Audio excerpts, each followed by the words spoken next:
Okay. You So, are live. oh, yeah, no, and now it says No, we are no, live. it's live. Yeah. Hello, everyone. Hello. Good morning, good afternoon, good evening from wherever you are. Hello from Matteo. Hello from Marc. Hello from Germany. Hello from Italy. So, how are you doing, Mark? Everything okay? Yes, actually, I am because I'm gonna be on vacation next week. So it's kind of like my last day. Well, I have Monday as well, but yeah, this is Well, you look I'm so sad very indeed. You look so sad yes. indeed. Well, I'll tell you a secret.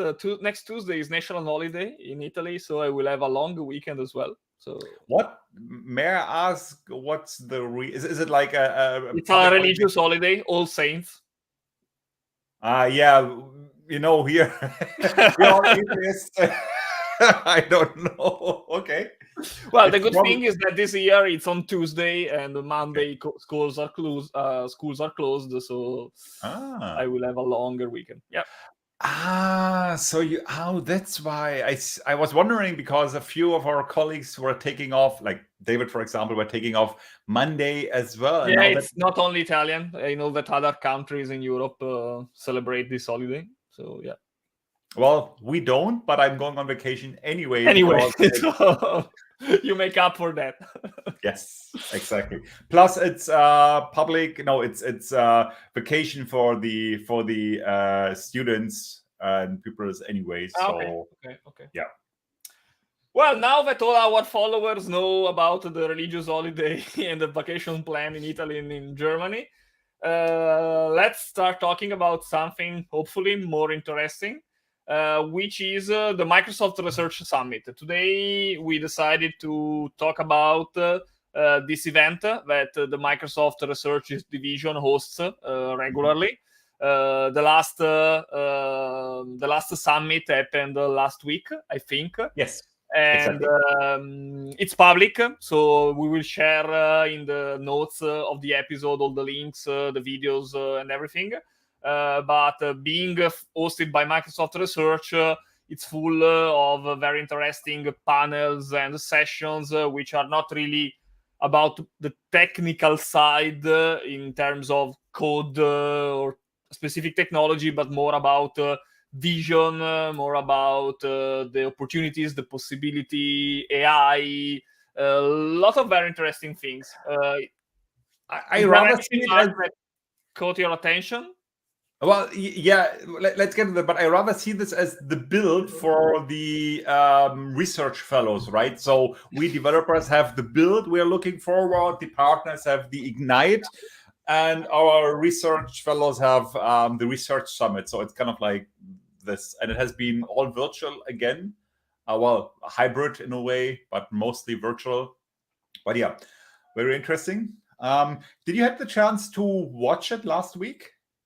So I didn't watch all the presentations. I saw a couple of them that caught my attention.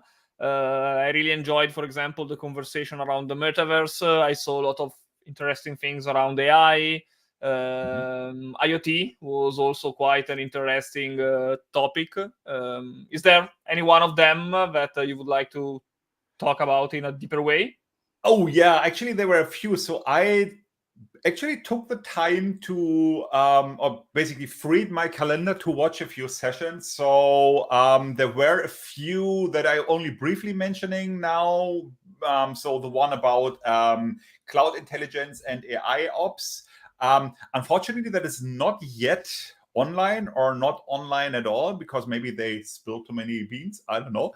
Well, but that was pretty impressive because so what we see with customers nowadays, and this is going back to our work, but and then again, it's interesting for everyone probably as well. The AI ops is the thing. So people want to know how to roll out their models, how to make sure basically CI/CD for AI.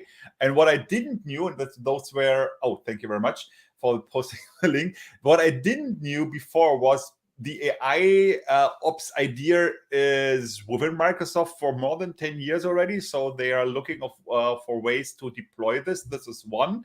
And the other thing I wasn't aware of is, and this was part of the AI ops session, they were predicting the outcome of rollouts and deployments using AI. And they're already doing this on Azure. So the AI is being able to say like, nah, it's raining and those people were on the projects, you know how this ends, so don't deploy. It's But Friday, so don't deploy. well, probably not that way, but the AI can predict defects and things like that, which is pretty interesting because it's already being used on Azure. So And it's also a very practical implementation, because sometimes when Yeah. you talk about AI, you always think about futuristic things that it's harder to visualize in the everyday work, but something Wait. applied to DevOps. You say my AI powered toothbrush is futuristic? Yeah. I think that's part of the thing that many people or many engineers today are talking about AI, while in the end it's just if else. Yeah, true. Slightly a little bit more complicated, but in the end it's more like that. Yeah. While this seems a real implementation of AI and Yeah, useful definitely. case.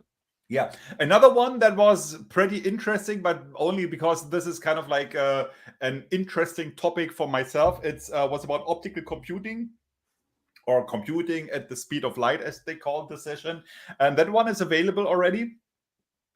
And it was basically about the few breakthroughs that has been made recently in optical computing. So they're now at this point where they can have multiple hundred variable solvers on a single PCB. So a variable solver is basically so they have multiple LEDs on a single PCB. You say like, oh, whoa, on my PCBs, I have like entire boards of LEDs. That is true. However, you need to trap the photons in certain states in order to do compute with them. And they have obviously really complicated setups where they then try to trap those photons, and where they are using them to assign them to certain tasks. And now they're at this point, well, they are theoretically able to have multiple hundreds variable solvers. They have used, I think, like so in the video they're talking about these 12 variable solvers, but they are all now able to scale this up really quick because they have some fundamental breakthroughs here. Which is pretty interesting if you think of it, because we are hitting, well, we probably hitting a limit with the like regular electronics, because of quantum effect, because we're making it smaller and smaller and smaller, and then you have electrons tunneling, which you probably don't want. Then we have the quantum computers, which require lots of super cool stuff, and we are, I think, I don't know, recently there has been a breakthrough with a few qubits. So we are getting there, but we're still not there. So I see this optical computing as a third pillar of computing that will we see in the future. It's pretty interesting, had a lot of math in it. I'm just barely scratching the surface with optical computing. I just find this interesting, obviously, because of I'm interested in computers, so that is Well, very I interesting. think it's the same with quantum computing. So fully Yes. understanding quantum computing probably requires 4 different degrees. So you Isn't it some, I don't know, was it Feynman or someone said like, who understands quantum computer doesn't the quantum world doesn't understand the quantum world because it's weird, and they probably need a physics degree, a theoretical physics degree, to understand it in detail. So yeah, that was just interesting. probably, I think these things are super interesting more when we think about research and future scenarios. I don't think that at the moment quantum computing might have a direct impact on what we do every day with a computer. It actually has for already. example, that researchers are eagerly waiting for something like that because they can accelerate researches that now takes years or decades. They can be there are calculations that can be performed in minutes or days. Well, to my knowledge, quantum computer already has some practical implications because when it comes to encryption, securing of things. But let's not go too deep into this because I only know Multi-factor authentication with quantum computing. Yeah, you need to authenticate yourself with your quantum computer to access this website. Yeah, why not? Maybe we could use this for our Outlook authentication, so I don't need to log into Instead my of email getting a anymore. notification on Microsoft Authenticator, you have to do something with a quantum Yeah. computer. Yeah. Exactly. Seems There very were bright. other interesting talks about, I don't know, for example, the storage, like long-term storage of things in glass. I still have this one on my watch list because I haven't watched this. David saw this. He said it's pretty interesting. So, I mean, go through the list of all the talks. There are a few, but I would like to go into a few, depending a bit on our time, a few that were really, well, interesting to what I'm doing regularly or interesting for me because I'm just interested. For example, one of them was computer vision, and and it was about Dolly in a way, and who doesn't Who doesn't like Dolly? So Yeah, exactly. So let's start with the one that is it the was one titled Lighting Talks AI for Visual Content Creation?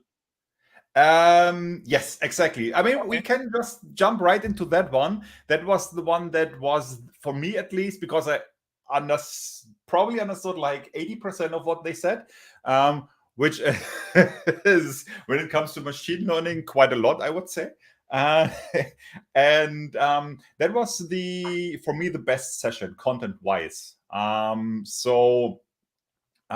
They started by talking about the foundation, right? So they talked about Project WinLAN, which is a cross-modal model for applications, and they're using the BRIVL, which means Bridge and Vision and Languages. And they started by comparing how regular models, or how this works and regular models work, and how our brain works, and what they try to achieve with BRIVL, because this tries to approach this in a similar way the brain works. So the idea with the BRIVL is, or the way how brain works is, language and vision are processed kind of like in side by side, in parallel, so to say. So on the brain, you have the temporal lobe for processing speech. You have the optical lobe for processing visual information. Then the brain does some wetware stuff, and then your cognitive abilities match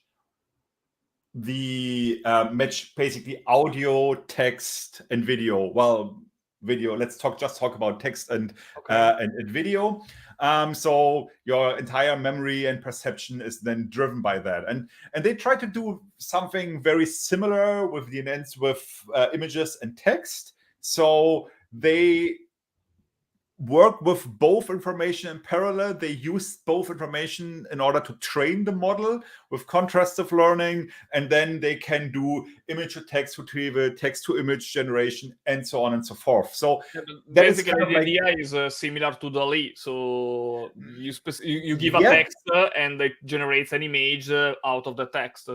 True, but it goes one step further, and this is where I'm coming to now, because it is using weak semantic correlation. And Dolly, I don't know, they're probably trying to use weak semantic correlation here as well, but I'm not entirely sure if Dolly is using that. So we probably need to check OpenAI's talks about Dolly. Maybe just for if anyone is actually listen to what we say.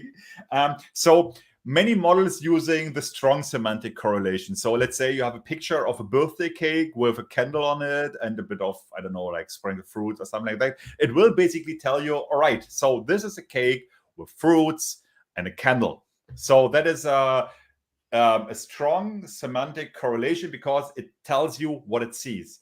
A weak semantic correlation, this is actually how our brain works. It sees like, oh, it's a birthday cake. You have birthday today. Happy birthday. Make a wish. And so it gives a meaning to the context. Context, it's not and just meaning is exactly reading what you say. Yes, exactly. And this is what BRIVL is trying to achieve. And this is what they are. So they have this weak semantic correlation. So the challenge was obviously bringing text and images together in the sense of training this, because how do you train these type of things to the model, right? Because you just said it in the beginning, it's basically just if and else's. A model is, if you think of it, with all the neurons, it's kind of like yes or no, yes or no, yes or no, based on the layer. Yes, you have backpropagation and all these very interesting things. But still, in the end, it's kind of like flips that you go through in the different layers. So how do we train this? They were able to do this. They go into details. They have a GitHub repository, which is in Chinese, so you need to use your translator in order to go through the GitHub. Who have Chinese friends like us. So. Oh, yes. Or we ask Wayne shout out to Wayne for a translation. So they were able to overcome these hurdles. They were able to train this, and it works surprisingly well. So this is the foundation. This is what basically their foundational research has been. And now you think like, okay, and what does it mean for us in real life? And this is the interesting part, because they then went on and said like, okay, here in China, because those were all researchers from the Microsoft research in China, in Asia, MRA, which is in China. They said like, okay, so around 6 hours a day, the regular Chinese person uses their mobile phone. Like they spend 6 hours a day on their mobile phone, and around 40%, well, 36.6 is what they said. Around 40%, they're using this for short videos. There are other things like IM, news, and so on and so forth, but that doesn't really matter for us now. So if you think of it, those short videos often transport some kind of meaning, some kind of context with a weak semantic correlation. So if you think of the Facebook Reels or whatever, so they're kind of funny and so on and so forth. So they thought like, okay, so this model, which can be used for image creation or also video stuff and audio stuff. So they thought like, so maybe we can also create, based on a small text or whatever, we can create a small video, which is a coherent video, because it's not like just adding and weird things together and hope it sticks. It's just coherent with what is being said and with the context. So they have also introduced a tool, Project Provence, which gives you a website where you can just enter a text and it creates you like a teaser video with audio, with the different shots where they fit to the text that is being shown there, which is all nice and stuff. But Microsoft is a company, obviously, and they are looking for something which sets their product apart so they can sell more things. That's not a secret. Although we are Microsoft engineers, we can probably trust the world with the secret. And so this is their idea. And because if you think of what Office has done in the last years, they are offering, for example, for PowerPoint, they are offering these type of, you could do your slide this way based on the text. The design ideas. Yes, the designer stuff. And what you're telling me seems also a good fit for one. I think we discussed this in the Ignite episode, but one of the things that was announced shortly before Ignite during the Surface event was the Microsoft Designer app, yes. Which is basically a tool to help people to create flyers and things like that, starting from a text. Yes. So you describe what you need, what's the purpose, or I don't know, what's your shop is selling, or what you're trying to achieve, and it will generate flyers and material you can use based on what you type. Exactly, and this is exactly what they are aiming for. So they did not mention the designer, but this is kind of like what comes to your mind. They were talking about video-based storytelling, for example, for PowerPoint, right? So as a tool in or plug in in Word or in PowerPoint. So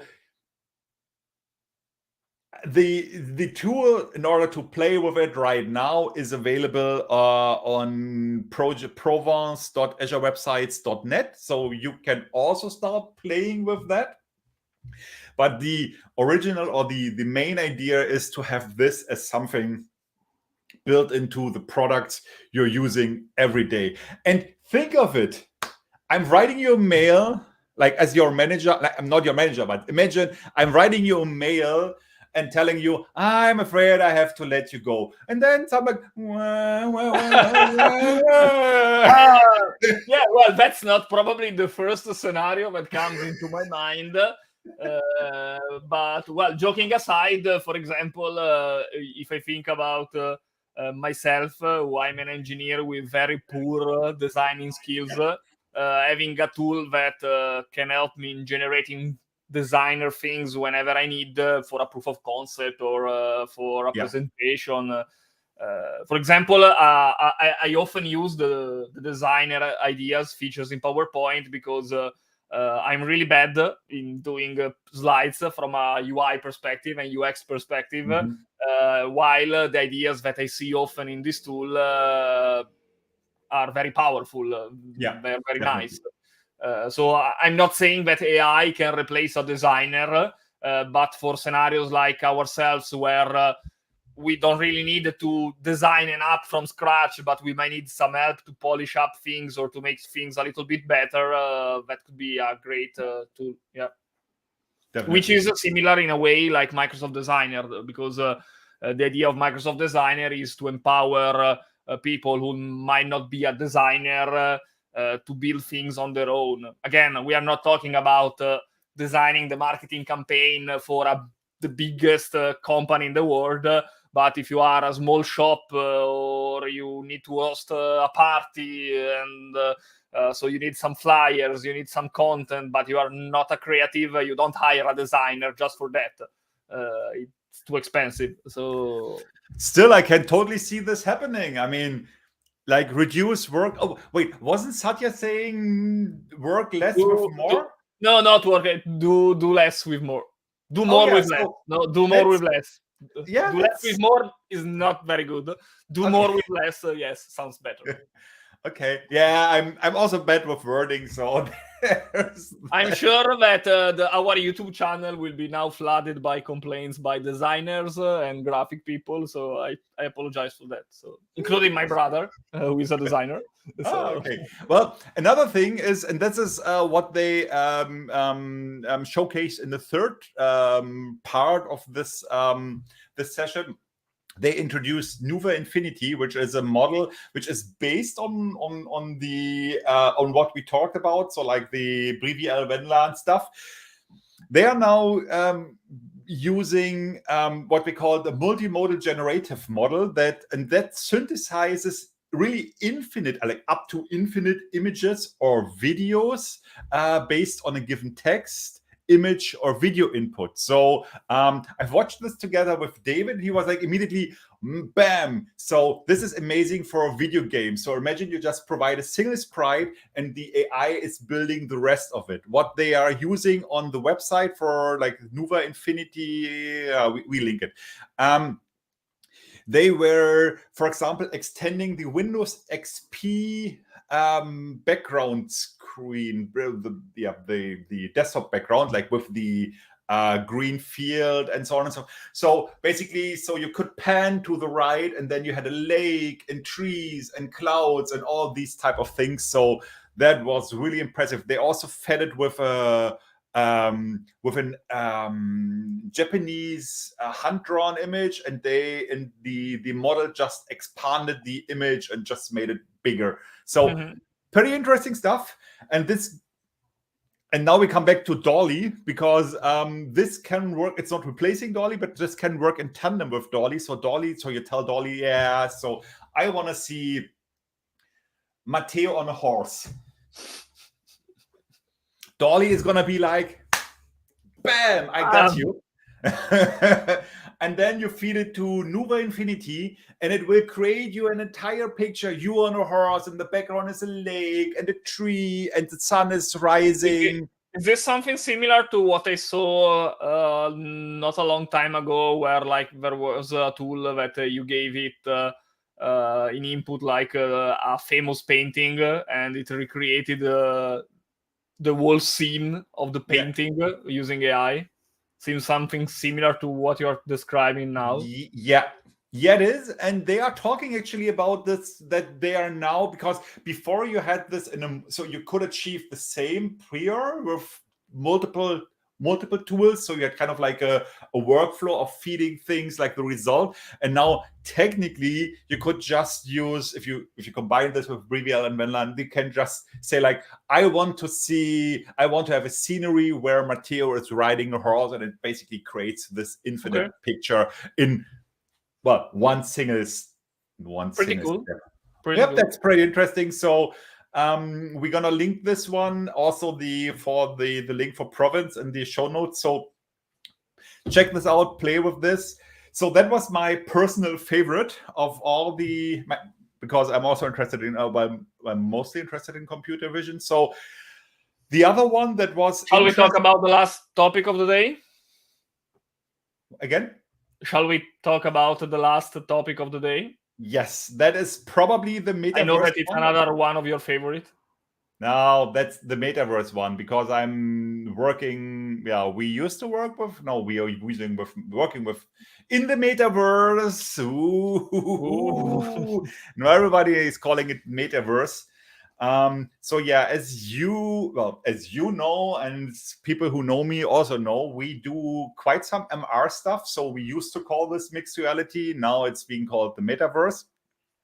And there was a panel discussion around the future of the Metaverse. Is it work or play?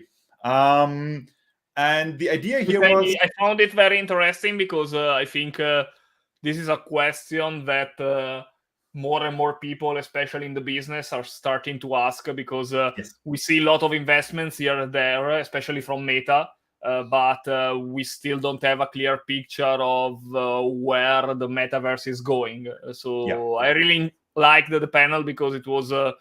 again, it wasn't something, okay, let's talk about mixed reality, Unity, HoloLens, Quest Pro, but it was more about, okay, the vision, the background. Definitely. And I like that they set up the panel already in this. One of them was using an Oculus. One of the participants was joining using Teams, like remote joining. 3 were on site. And the audience was completely virtual in a sense. So that was already this hybrid meeting idea that we have with Microsoft, and it's probably not a secret that we had in mind with Mesh, or still have in mind with Mesh. It's totally secret. We're not allowed to talk about this. Anyhow, so I'd like that they started by defining or trying to like find a common ground of what is the Metaverse or what is the next internet, because it always circles back to what do you define as the Metaverse? Because if you think of it, maybe we are already using the Metaverse, because if you think of hybrid meetings with Teams, isn't it already kind of like in the Metaverse? You don't know. You probably can only tell in 20 years when you are beyond that thing, and you say like, okay, yeah, those were the beginnings of the Metaverse, so we are probably already using it or not. So we are talking about Metaverse because we talk about this kind of experiences which have mixed reality, virtual reality, but the kind of virtual experience, it's something that we experience every day since a while, especially for example, the two of us, way before the pandemic.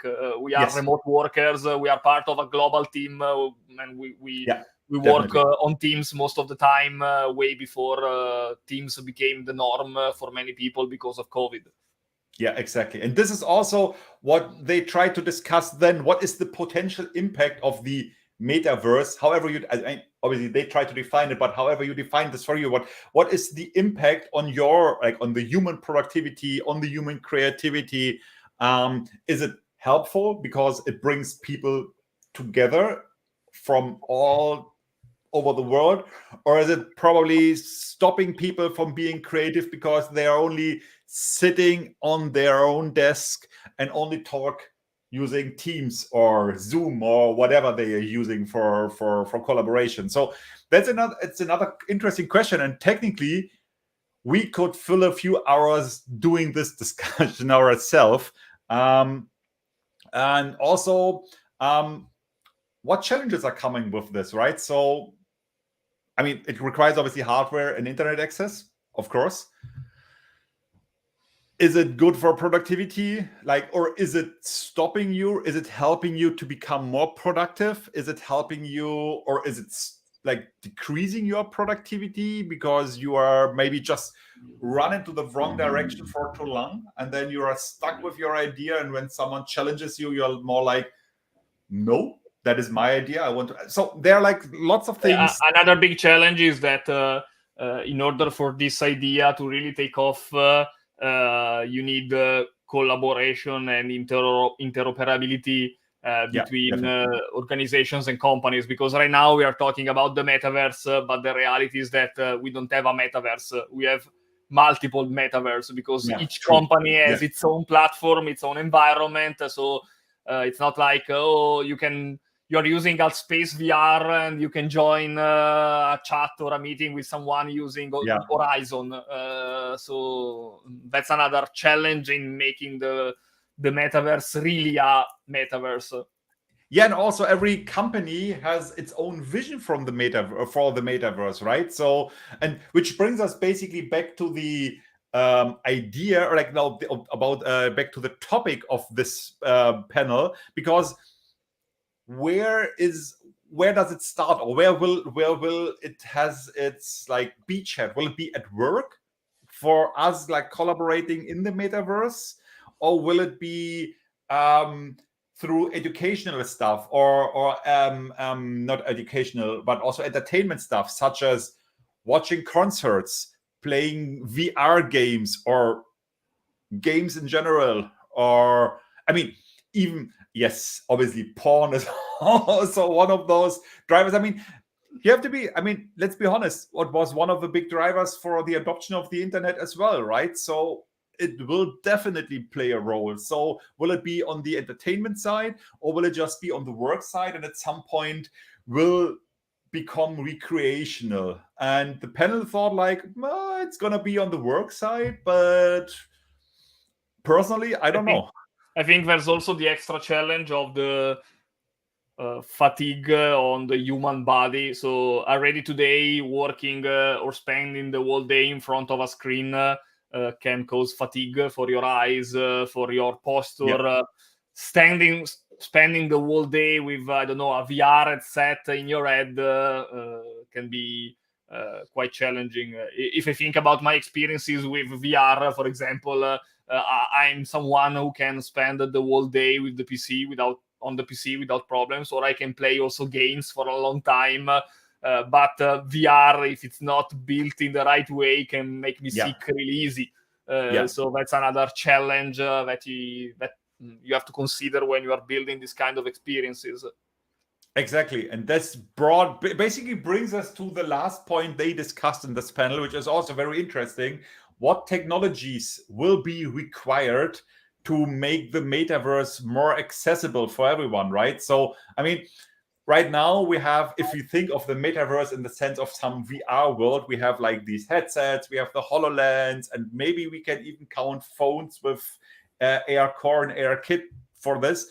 But I mean, there are people who are working on eye implants to bring you the metaverse. That could also be one of the things that help you to Cyberpunk 2077. That is also could be also something that helps you to basically quickly get into the metaverse. And probably now the barrier to enter the metaverse is not is quite strong, because you need a headset. If you use an headset, the ones that have more capabilities, you need also a very powerful PC, you need a theater, even the scenarios which should be more consumer friendly, like the PlayStation VR, in the end they are not so straightforward, because you need the space, you need the cable, you need to set up the room. It's not like, okay, I turn on my phone and I do an action, or I turn on the PC and I do something. That is exactly the point. And it's also the point. I mean, if you think of the Oculus Quest Pro that has been announced, I don't know if it's already available. In theory, nice device, also with see-through, but imagine wearing this device for more than 2 hours or 4 hours. It gets real. I mean, it's the same with all the other headset. It becomes really warm and sweaty, and you don't want to wear this in the summer. And I think it's also one of the reasons why a lot of people are waiting to see what Apple is doing in this space, because typically Apple, you can like or dislike Apple, but typically when they join the market, it's because they want to bring something easy to use and accessible to consumers. So it will be very interesting to see how they will approach this, that so far no one else has been able to address. So we have a lot of VR, AR headset, the Quest Pro, the HoloLens, but for the moment they are all still talking to a restricted market.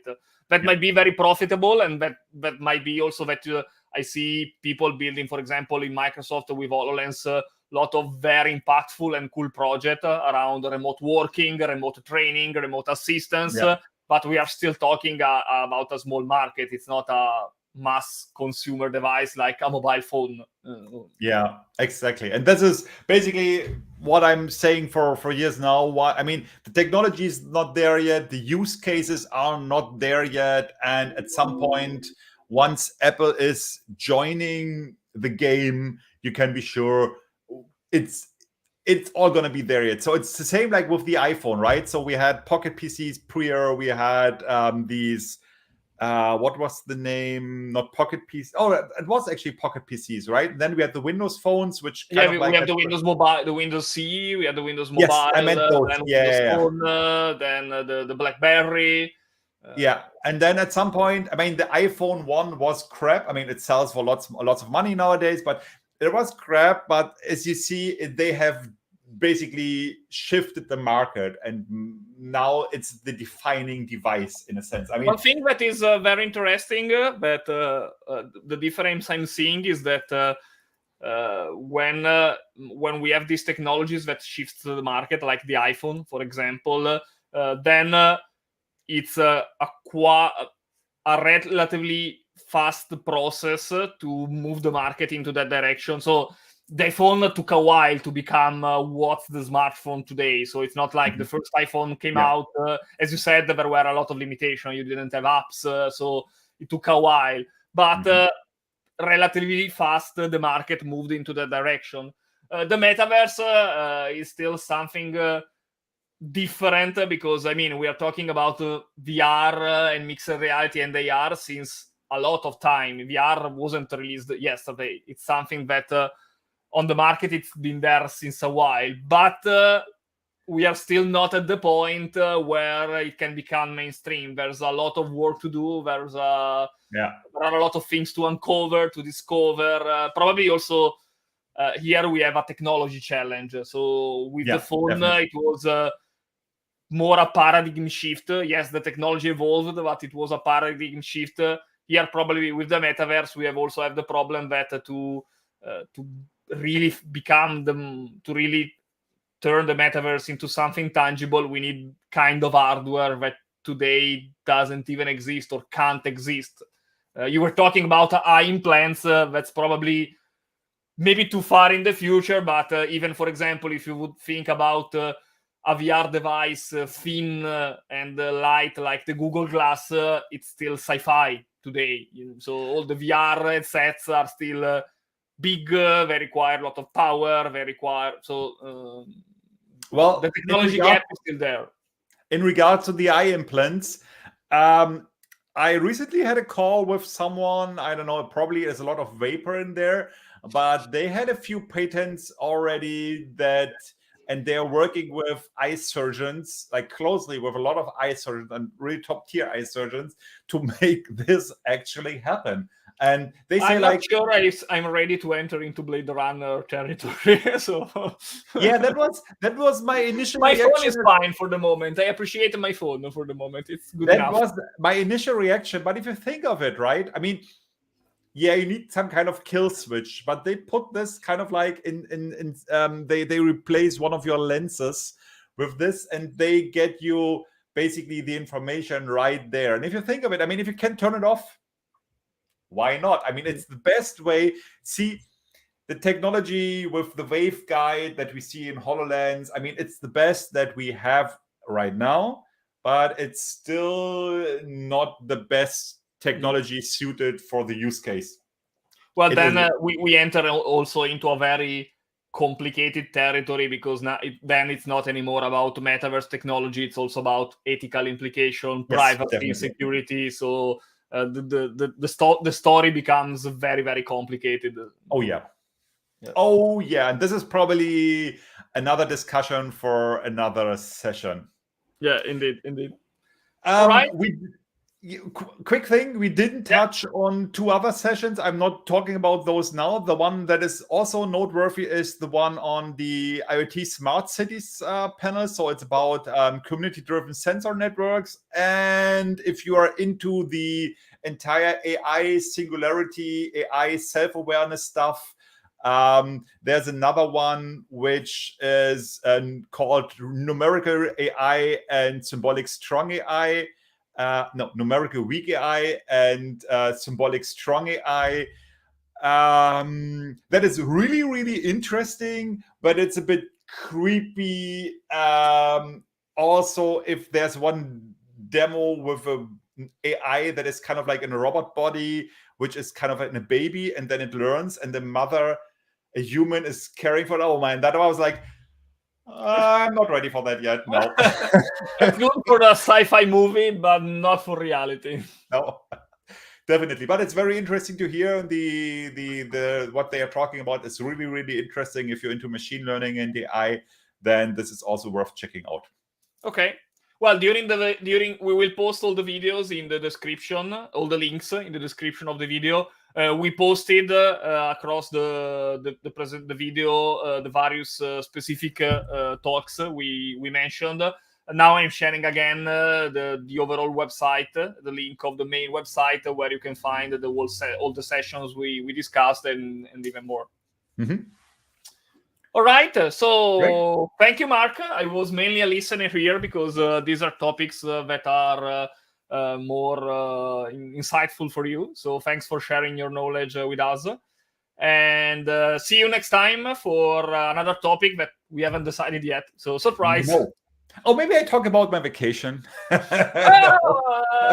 well, why not? I mean, if you can find the tech side of your vacation, a smart vacation, I don't know. No. Okay. So, never mind. We'll find another topic. No yeah, worries. definitely. All right. Thanks, everyone. All right. Thanks, Bye-bye. Bye. Bye, Marc. Thank you.